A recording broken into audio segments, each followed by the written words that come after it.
Hello everyone, Namaste.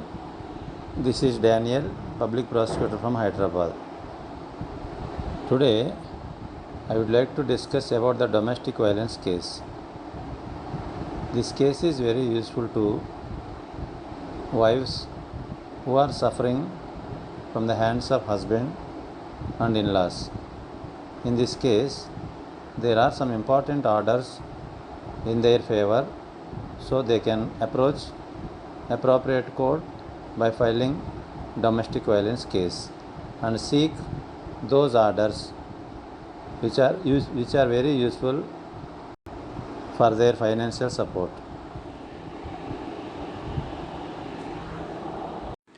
If you feel that this video is very useful to you, please like, share, subscribe and encourage for future videos like this. Thank you.